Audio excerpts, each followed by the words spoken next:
अस्सलाम वालेकुम नाजरीन, welcome to MA news. Shri Asaduddin Owaisi ji.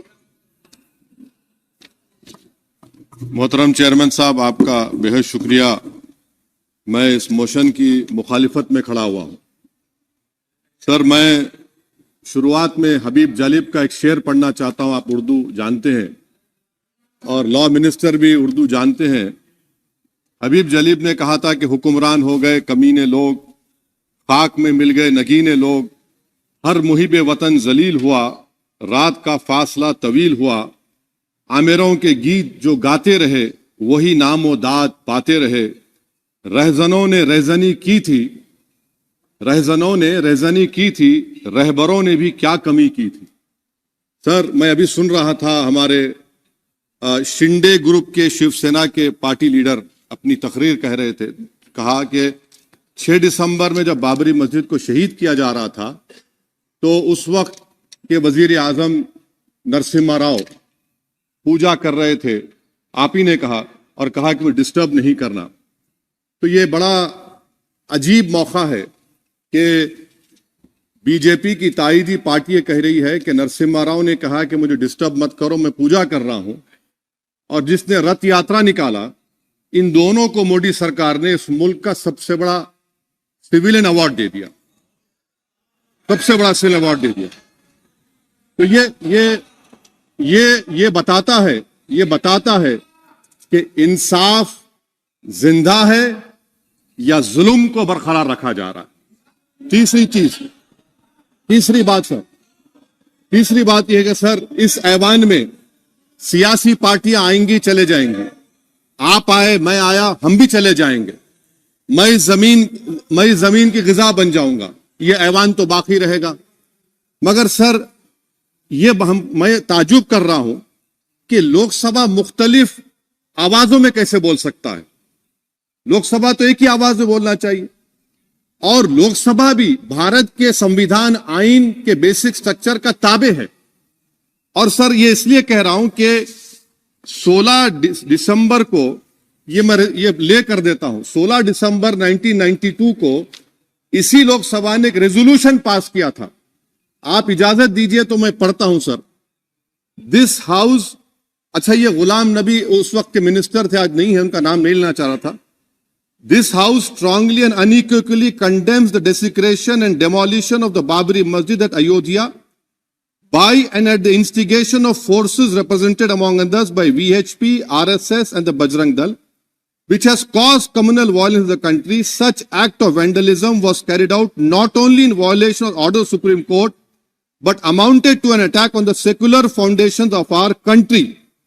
This House expresses anguish at the happenings and wishes to reiterate its resolve that it will ceaselessly endeavor to uphold the secular and democratic traditions of our country and for the maintenance of rule of law. और एक paragraph है, नहीं पढ़ूंगा।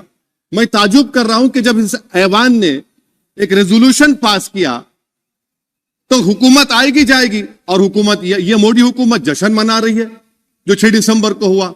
तो ये एक बात है सर। चौथी बात यह है कि सर, नहीं, 6 दिसंबर के ऊपर कोई जश्न नहीं है। राम मंदिर के निर्माण की जो प्रतिष्ठा हुई है उसको संबोधन कर रहे हैं, और वो सर्वोच्च न्यायालय के द्वारा तथ्यों के आधार पर दिए गए निर्णय के कारण से हुआ है। सर्वोच्च न्यायालय का निर्णय है, तो तथ्यों के आधार पर निर्णय है। वो विषय आपने बोल दिया, ठीक है, ओके। परंतु जो मंदिर का निर्माण है वो नियमानुसार सर्वोच्च न्यायालय के निर्णय से तथ्यों को देख करके। एक सेकंड, आप इस्लाम के बहुत जानकार हैं, विद्वान हैं वैसे भी, अब कानून के। यदि किसी अन्य धर्म के स्थान पर मस्जिद बनाई जाए तो शायद उसको मान्य नहीं किया जाता। अभी ASI ने, सुप्रीम कोर्ट ने स्वीकार किया है कि वहां पर राम मंदिर था। तो इस विषय केवल यह है कि वहां पर राम मंदिर ठीक बना कि नहीं बना, वो विषय हो गया। तो कृपया इस पर यदि आप कुछ बोले तो बोले प्लीज। सर, मैं आपको गलत साबित कर दूंगा सर। और मैंने रुक तो जाइए। बड़ी इज्जत के साथ सर, मैं आपकी बड़ी इज्जत करता हूं सर। आपको मैं कोट कर रहा हूं सुप्रीम कोर्ट का जजमेंट, पैराग्राफ 1222 रोमन 17, उसमें लिखा गया है the destruction of the mosque took place in breach of the order status quo and the assurance given to this court. The destruction of the mosque and obliteration of Islamic structure was an egregious violation of the rule of law. Egregious का मतलब जो छोटी मोटी अंग्रेजी में आती है वो क्रिमिनल एक्ट कहा। और सर आपने कहा था कि वहां पर मंदिर को तोड़कर बनाया गया। सर मैं आपके सामने ये तमाम चीजें लेकर दूंगा, सुप्रीम कोर्ट के जजमेंट के पैराग्राफ्स हैं जिसमें सुप्रीम कोर्ट ने एएसआई की रिपोर्ट को नकारा। उन्होंने कहा कि मंदिर को तोड़कर मस्जिद नहीं बनाई गई थी। सुप्रीम कोर्ट ने कहा, ये सुप्रीम कोर्ट ने कहा। अब और मैं रख दूंगा, आप पढ़ लीजिए, आप पढ़ लीजिए। अच्छा सर मैं अपनी तकरीर पर आ जाता हूं, मैं अपनी तकरीर पर आ जाता हूं सर। तो मैं अपनी बात कर देता हूं सर। तो मैं ये पूछना चाह रहा हूं कि क्या मोदी सरकार एक समुदाय, एक मजहब की सरकार है या पूरे देश के मजाहिब को मानने वालों की सरकार है? जिसको नहीं मानते उनकी सरकार है, हमको बता दीजिए। क्या मोदी सरकार सिर्फ एक फिक्र और नजरिया हिंदुत्व की सरकार है? क्या इस देश का, इस गवर्नमेंट ऑफ इंडिया का कोई मजहब है? इस वतन अजीज सबके मजहब को मानता है। सर मेरा मानना है कि इस देश का कोई मजहब नहीं है। क्या ये सरकार 22 जनवरी का पैगाम देकर यह बताना चाहती है कि एक मजहब को दूसरे मजहब के मानने वालों पर गलबा और कामयाबी मिली?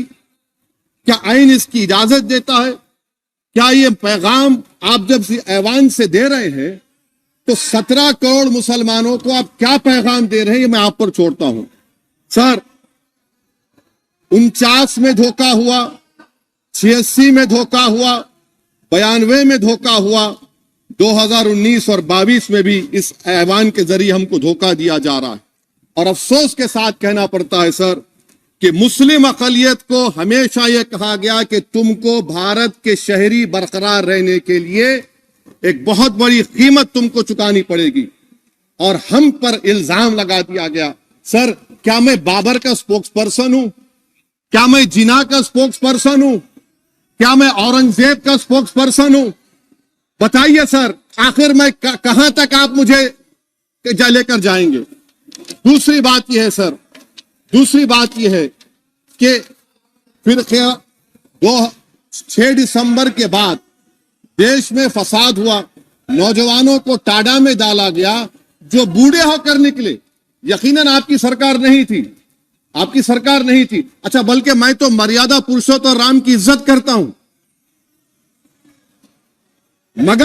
मगर मैं नाथूराम गोडसे से नफरत करता हूं। मेरी नस्लें नफरत करती रहेंगी क्योंकि नाथूराम गोडसे ने उस शख्स को गोली मारी जिसके जबान से आखिरी लफ्ज निकले हे राम।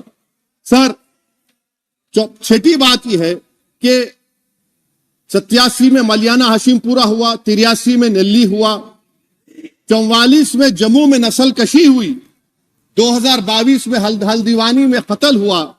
इतने धोखे सबसे बड़े किसको दिए गए? असदुद्दीन ओवैसी को दिए गए। मगर फिर भी मुझसे ही कहा जाता है कि वफादारी को तुम साबित करो अपनी ओवैसी।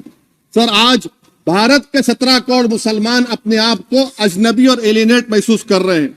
मैं बहुत बड़ी नाइंसाफी होती है, सर ये कोई तारीखी नाइंसाफी को इंसाफ नहीं किया जा रहा है। स्पीकर सर, अंग्रेजी में स्पीकर सर केवल एक प्रश्न का जवाब ओवैसी साहब दे दें कि बाबर को वो आक्रमणकारी मानते हैं या नहीं मानते हैं? पुष्पमित्रा संघा को आप क्या मानते हैं? बताओ, पुष्पमित्रा संघा को आप क्या मानते हैं? जम्मू के वो, कश्मीर के वो राजा को क्या मानते हैं जिसके पास एक फौज थी मंदिरों को तोड़ने के लिए? आप क्या मानते हैं? यही तो मैं कह रहा हूं कि निशिकांत दुबे 47 में आजादी मिली, असदुद्दीन ओवैसी से बाबर की बात पूछ रहे हैं। तुम गांधी की बात पूछते, तुम बोस की बात पूछते, तुम जलियांवाला बाग की बात पूछते, तुम काला पानी में जो मुसलमान शहीद हो गए उनकी बात पूछते, मगर बाबर की बात पूछी जाती है। तो सर मैं आपको बता रहा था, खामखा डिस्टर्ब किए सर, मुझे मेरा वक्त ले लिए निशिकांत दुबे। सर मैं आपसे कह रहा था मोदी हुकूमत ये पैगाम दे रही है भारत के मुसलमानों को कि जान बचाना है या इंसाफ चाहते हो। मैं कह रहा हूं, मैं भीख नहीं मांगूंगा, मैं इस नंगी तासुब को कबूल नहीं करूंगा, मैं दूसरे दर्जे के शहरी के मौक़िफ़ को कबूल नहीं करूंगा, मैं अपनी शनाख्त को नहीं मिटने दूंगा। अब मैं झूठी और दिल फरेब बातों पर हरगिज भरोसा नहीं करूंगा, मैं वो काम नहीं करूंगा जो बीजेपी और नाम निहाद सेकुलर पार्टियां चाहती हैं, मैं वो काम करूंगा जो आपको पसंद नहीं है, संविधान के दायरे में रहकर। सर, कंक्लूजन में मैं आपको बताना चाहता हूं कि आज इस देश को किसकी जरूरत है। इस देश को अयोध्या में, तारीख शायद नहीं पढ़ते होंगे, मौलाना अमीर अली कौन थे, पुजारी बाबा रामचरण दास कौन थे, अयोध्या के पुजारी थे। दोनों ने मिलकर अंग्रेजों के खिलाफ जंग लड़ी थी और दोनों ने, अंग्रेजों ने इनको गिरफ्तार किया और एक पेड़ पर मौलाना अमीर अली को और पुजारी रामचरण दास को फांसी दे दी गई। देश को इनकी जरूरत है। देश को शंभू प्रसाद, अचन खां, ये राजा देवी बख्श सिंह के फौज में थे, अंग्रेजों से मुकाबला किया, मुसलमान की लाश को जला दिया गया और शंभू प्रसाद को दफना दिया गया। इस देश को यह जरूरत है, देश को बाबा मोदी की जरूरत नहीं है। आज भारत को अयोध्या के मौलाना अमीर अली और रामचरण दास, अचन खान, शंभू खान की जरूरत है। सर, मैं अभी सुन रहा था ये नाम निहाद सेकुलर पार्टियों के बयानात को।